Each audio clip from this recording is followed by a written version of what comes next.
Paris, 27 octobre 1887. Me voilà enfin docteur en médecine. Ma thèse vient d'être validée. Je l'ai dédiée à mon père. Je tenais à rendre hommage à cet ancien esclave affranchi de Cayenne, devenu dentiste, celui qui a été mon guide dans toutes mes études. Et ces études, elles n'ont pas été de tourpeau. Aux remarques sexistes que j'ai subies tout au long de mon cursus s'ajoutent les insultes racistes. Bamboula, c'est comme ça que m'appelaient bon nombre de mes camarades.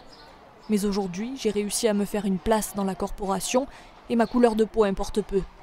Je suis Alice Mathieu Dubois et voici mon histoire.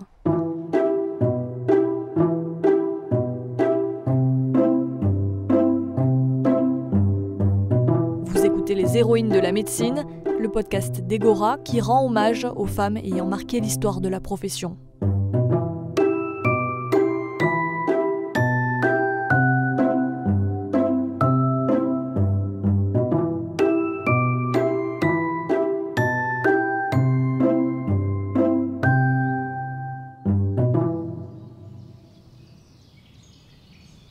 Je suis née le 3 avril 1861 à Compiègne, dans l'Oise. Ma mère est morte lorsque j'avais 6 ans. C'est donc mon père, Mathieu, qui m'a élevée et m'a transmis le goût de l'art dentaire.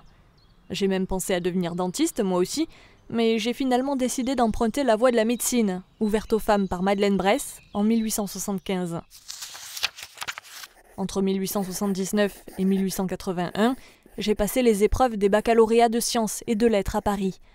J'étais sans doute la première femme noire à réussir ces examens. J'ai d'ailleurs eu droit à un article dans la presse.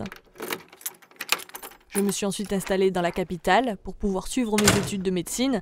J'avais alors 20 ans. Je louais une chambre au Dr Edwards, dans le 5e arrondissement. Sa fille, Blanche, qui faisait le même cursus que moi, est devenue une très bonne amie.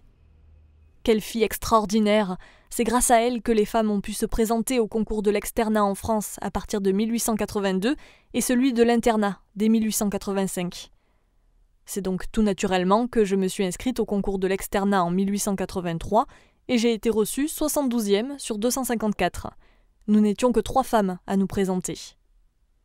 Pendant les 3 années qui ont suivi, j'ai enchaîné les stages à l'Hôtel-Dieu et à l'hôpital des enfants malades.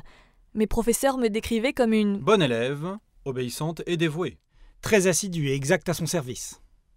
En 1885, je me suis inscrite au concours de l'internat avec Blanche et Augusta Klumke, une autre pionnière de la médecine. Mais notre candidature ne faisait pas l'unanimité, y compris chez les femmes médecins déjà diplômées. La femme qui aspire à partager la salle de garde avec les internes ne s'élève pas. Elle croit s'élever, mais aux yeux de l'opinion publique, elle se rabaisse, disaient certaines. Qu'on les admette au concours de l'externat, soit, mais qu'on les interne alors dans un hôpital de femmes, ajoutaient les autres. Des femmes internes des hôpitaux de Paris, ça ne plaisait pas non plus à bon nombre de nos camarades masculins. Le jour de l'épreuve écrite, certains se sont mis à crier « Pas de femme, pas de jupon !» Des chants racistes ont également résonné dans l'amphithéâtre. On entendait des bamboulas par-ci, bamboulas par-là. Je ne me suis finalement pas présentée au concours ce jour-là, et mon amie Blanche Edwards n'a pas été retenue pour l'oral. Seule Augusta Klumke a réussi le concours. Elle est devenue la première femme interne titulaire de France.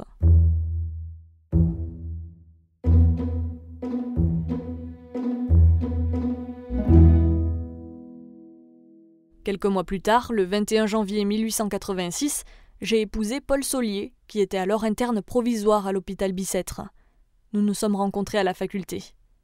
J'ai soutenu ma thèse l'année suivante, intitulée « L'état de la dentition chez les enfants idiots et arriérés, contribution à l'étude des dégénérescences dans l'espèce humaine ». C'était seulement 15 jours après avoir accouché de ma fille Suzanne. Vous l'aurez compris, j'ai toujours gardé un certain intérêt pour l'art dentaire enseigné par mon père. Satisfait de mon travail, le jury m'a octroyé la mention honorable. Et c'est ainsi que je suis devenue la première docteure en médecine noire de France. Comme mon mari, j'ai finalement décidé de me consacrer au traitement des maladies nerveuses et des intoxications. De 1889 à 1897, nous avons co-dirigé la Villa Montsouris, située dans le 13e arrondissement de Paris. L'établissement pouvait accueillir jusqu'à 30 pensionnaires que l'on soignait par hydrothérapie et électrothérapie. Il a rapidement acquis une certaine renommée, mais ce n'était qu'un avant-goût de ce que nous allions vivre par la suite. Et la suite, justement, a commencé le 1er avril 1897.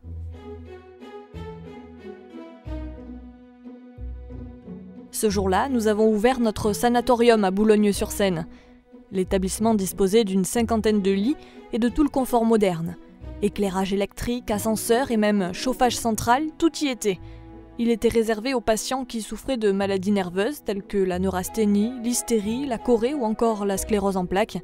Nous proposions également des cures de désintoxication. Mon mari Paul y dispensait un traitement psychophysiologique, que certains rapprochent aujourd'hui des thérapies cognitivo-comportementales. Lui soignait les hommes et moi les femmes. En plus de son travail de praticien, il enseignait, participait à des congrès et publiait régulièrement. Alors pendant ses absences, j'avais l'entière responsabilité des malades et de la maison. Et ce n'était pas une sinécure, vous pouvez l'imaginer. Je veillais sur les malades, bien sûr, jour et nuit, et je m'occupais aussi des approvisionnements de boucherie, de légumes, d'épicerie, de charbon. Sous mon autorité, il y avait des médecins, internes, valets, femmes de chambre, infirmières, domestiques, gardes-malades, cuisiniers, lingères, et j'en passe. En 1911, le sanatorium comptait plus de 80 employés.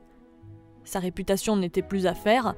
Plusieurs célébrités sont d'ailleurs venues bénéficier de notre expertise, comme la comtesse Anna de Noailles ou l'écrivain Marcel Proust, admis 6 semaines après la mort de sa mère en 1905. Mais en 1914, la Première Guerre mondiale est venue tout chambouler.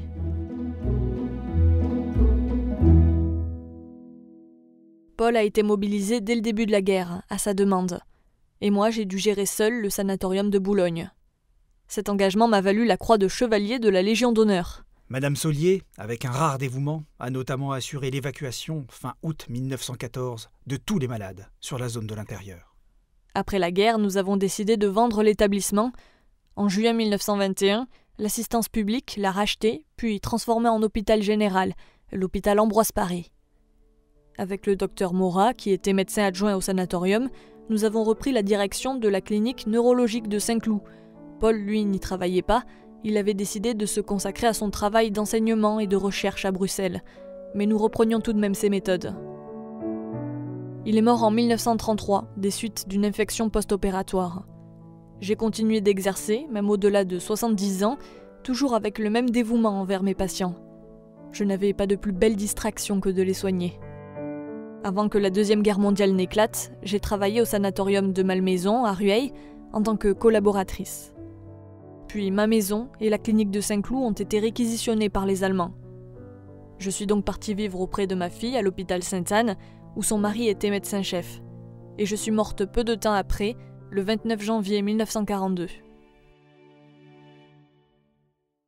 Il a fallu attendre l'année 2020 pour que la psychiatre Pierrette Scardieu écrive ma première et unique biographie.